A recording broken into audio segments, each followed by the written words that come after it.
नमस्कार। आज के इस विश्लेषण में हम सीधे चलने वाले हैं पृथ्वी के आखिरी छोर पर, एक ऐसी बेहतरीन यात्रा पर जो सिर्फ एक भौगोलिक जगह की नहीं बल्कि इस पूरी धरती के समय और इतिहास की यात्रा है। हम दुनिया के सबसे दक्षिणी हिस्से अंटार्कटिका की बात कर रहे हैं।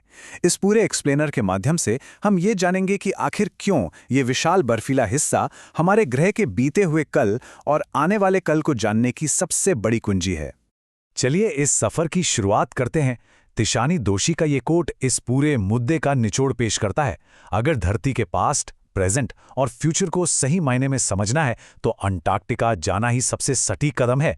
मतलब यह सिर्फ एक जमी हुई बर्फ की सतह बिल्कुल नहीं है, बल्कि अपने आप में एक खुली हुई इतिहास की किताब है।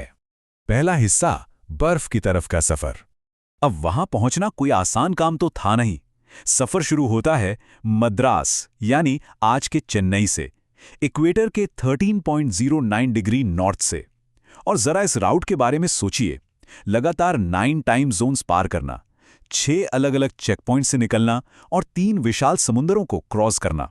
ये आंकड़े अकेले ही बता देते हैं कि दुनिया के सबसे ठंडे, सबसे सूखे और तेज हवाओं वाले इस खंड तक जाने का रास्ता कितना लंबा और मुश्किल था। और इस पूरे सफर में वक्त कितना लगा? पूरे 100 घंटे।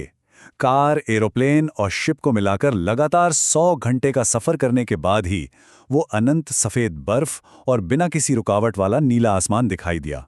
इस थका देने वाले लंबे सफर के बाद जो पहली अनुभूति आई वो थी एक बड़ी सी राहत, और उसके ठीक बाद एक गहरा आश्चर्य कि एक जगह ऐसी भी हो सकती है जो इतनी विशाल हो और बिल्कुल अलग थलग हो। और इस अकेले और अनजान रास्ते पर साथी था ये जहाज, अकेडेमिक शुकाल्स्की। यही वो रशियन रिसर्च वेसल था जो पूरी टीम को उन बर्फीली और खतरनाक चट्टानों के बीच से निकालकर इस सफर पर ले गया। इस बर्फीले और जमा देने वाले महासागर में रास्ता बनाना वाकई बहुत कठिन रहा होगा। दूसरा हिस्सा, गोंडवाना, एक विशाल महाद्वीप। अब जरा धरती की जियोलॉजिकल क्लॉक को पीछे घुमाते हैं, करीब 6.5 करोड़ साल पहले। उस वक्त धरती पर गोंडवाना नाम का एक विशाल सुपर कॉन्टिनेंट हुआ करता था। आज जो जगह बिल्कुल सफेद और जम चुकी लगती है, करीब 50 करोड़ साल पहले तक वो पूरी तरह से फूलता फूलता एरिया था। वहां का मौसम गर्म था, ढेर सारे पेड़ पौधे थे, जीव जंतु थे। इंसानों का तो तब दूर दूर तक कोई नामो निशान नहीं था।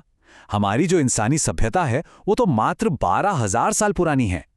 मतलब धरती की इतनी लंबी उम्र के आगे हमारा वक्त कितना छोटा है, उसकी एकदम सटीक तस्वीर है। लेकिन फिर इस विशाल सुपर कॉन्टिनेंट में बदलाव आने शुरू हुए।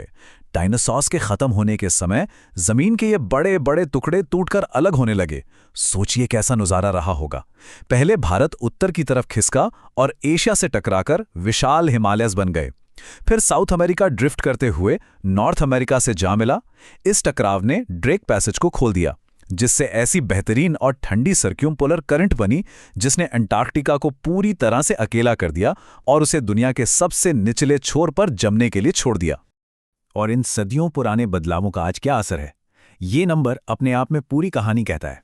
आज पूरी धरती की कुल जमी हुई बर्फ का 90% हिस्सा सिर्फ और सिर्फ इसी एक जगह पर मौजूद है। एक ऐसी सुनसान दुनिया जहां इंसानी अस्तित्व का कोई निशान नहीं है, ना कोई पेड़, ना बिलबोर्ड्स और ना ही कोई इमारतें।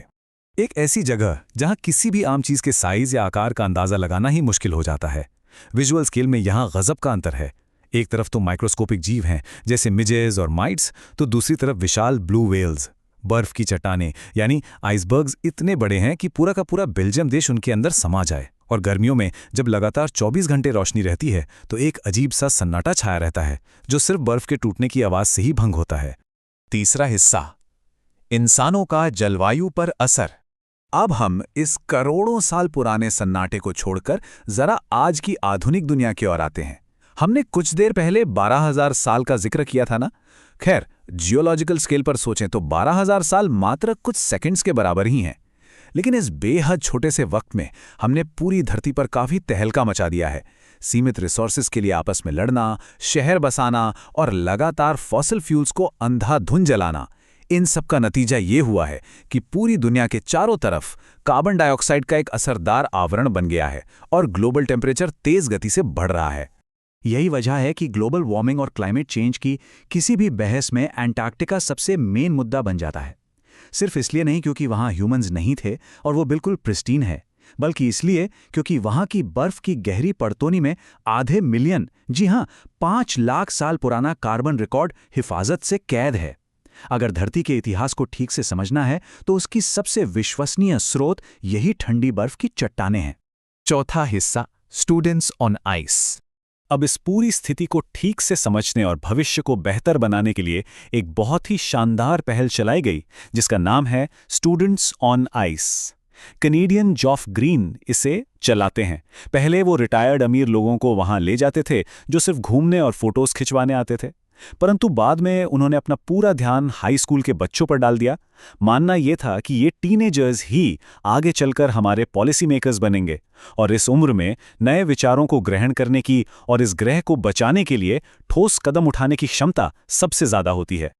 और सच में उन बच्चों पर इस प्रोग्राम का कैसा प्रभाव पड़ता है वो इस एक लाइन से पता चलता है। आमतौर पर दूर अपने कमरे में आराम से बैठकर बर्फ के पिघलने की खबरें पढ़ना बेहद आसान होता है, लेकिन वहां जाकर अपनी आंखों के सामने विशाल ग्लेशियर्स को पिघलते और आइस शेल्व्स को पानी में धंसते हुए देखते ही पूरा नजरिया बदल जाता है। तब ग्लोबल वार्मिंग सिर्फ एक थियरी नहीं रह जाती, उसका डर और खतरा हकीकत बनकर सामने आता है। ये एक प्रैक्टिकल अनुभव है जो किसी भी किताबी पढ़ाई से कहीं गुना ज्यादा गहरा होता है। पांचवा हिस्सा, फाइटोप्लैंक्टन की ताकत। अंटार्कटिका का इकोसिस्टम बहुत बेसिक और सिंपल है और यही एक परफेक्ट जगह है ये समझने के लिए कि एक छोटा सा बदलाव कितने बड़े नतीजे ला सकता है। एग्जाम्पल के तौर पर फाइटोप्लैंक्टन को ही ले लीजिए। ये बेहद सूक्ष्म सिंगल सेल समुद्री पौधे होते हैं जिनको आसान भाषा में समुद्र की घास कहा जाता है। इनका काम सुनने में काफ़ी आसान लगता है। ये सूरज की रोशनी का इस्तेमाल करके फोटोसिंथेसिस करते हैं, पर सच तो ये है कि दक्षिणी महासागर की पूरी फूड चेन इन पर टिकी हुई है। साइंटिफिक वार्निंग ये है कि ओजोन लेयर में कमी आने से इन सूक्ष्म पौधों की गतिविधियां बुरी तरह रुक जाएंगी और इसका डायरेक्ट असर वहां के समुद्री जीव, पक्षी और आगे चलकर ग्लोबल कार्बन साइकिल पर पड़ेगा। इसीलिए ये बात बहुत गहराई रखती है कि छोटी चीज़ों का ध्यान रखें तो बड़ी चीज़ें अपने आप ठीक हो जाएंगी। ये बिल्कुल सच है। फाइटोप्लैंक्टन का संरक्षण पूरे इकोसिस्टम का आईना है। इस ग्रह के विशाल पैमाने पर होने वाले किसी भी नुकसान से बचने का रास्ता इसी छोटी सी कड़ी की रक्षा करने से शुरू होता है। छठा हिस्सा, समुद्र पर चलना। इस पूरे अभियान के दौरान एक बहुत रोमांचक मोड़ तब आया जब 65.55 डिग्री साउथ के पास उनका जहाज बर्फ में बुरी तरह से फंस गया। तो उस 52 लोगों की टीम को निर्देश मिला बर्फ के उसी समुद्र पर पैदल चलने का। गोरेटेक्स और ग्लेयर्स पहने सभी लोग 1 मीटर मोटी बर्फ की जमी हुई चादर पर चल रहे थे और जरा उनके पर्सपेक्टिव से सोचिए, उनके ठीक पैरों के नीचे लगभग 180 मीटर गहरा जिंदगी से भरा खारा समुद्र बहता जा रहा था और उनकी ठीक आसपास का नज़ारा बिल्कुल वाकई लाजवाब था। वहाँ क्रैब ईटर सील्स बर्फ पर धूप सेक रही थीं और वो ऐसा लग रहा था जैसे गांव में गर्मियों में किसी बरगद के पेड़ की छांव में आवारा कुत्ते आराम कर रहे हों। एक बिल्कुल अनजान और दुर्गम जगह पर इस तरह की आम रोजमर्रा जैसी झलक ने सबको एहसास दिलाया कि इस बड़ी सी पृथ्वी पर हर एक चीज वाकई कितनी गहराई से एक दूसरे से जुड़ी हुई है। वहां से लौटने के बाद भी एक गहरा असर जहन में जिंदा रह जाता है। ये एक निर्विवाद सच है कि 1 मिलियन साल की अवधि में तो पूरी दुनिया का नक्शा बदल सकता है, पर जरा सोचिए कि एक अकेले दिन का अनुभव उन नौजवानों के पूरे नजरिए में कितना बड़ा उलटफेर कर सकता है। पृथ्वी की आगे की जिंदगी और इसका संतुलन इन्हीं अनुभवों से सीखने पर निर्भर करता है। और अब आखिर में ये विश्लेषण एक बहुत बड़ा और रूह कंपा देने वाला सवाल छोड़ जाता है। अगर अंटार्कटिका का क्लाइमेट वापस उतना ही गर्म और जीवित हो गया जैसे वो करोड़ों साल पहले था, तो क्या तब तक हम इंसान उसे देखने के लिए इस धरती पर बचेंगे, या फिर मानव जाति का अंत भी उन विशाल डायनासोर्स और वुली राइनोस की तरह विलुप्त होने में ही लिखा है? इस भयानक सच्चाई पर विचार करना इसलिए जरूरी है ताकि हम सब आज ही इस ग्रह को बचाने की दिशा में ठोस कदम उठाएं। आज के इस सफर में हमारे साथ जुड़े रहने के लिए बहुत बहुत शुक्रिया।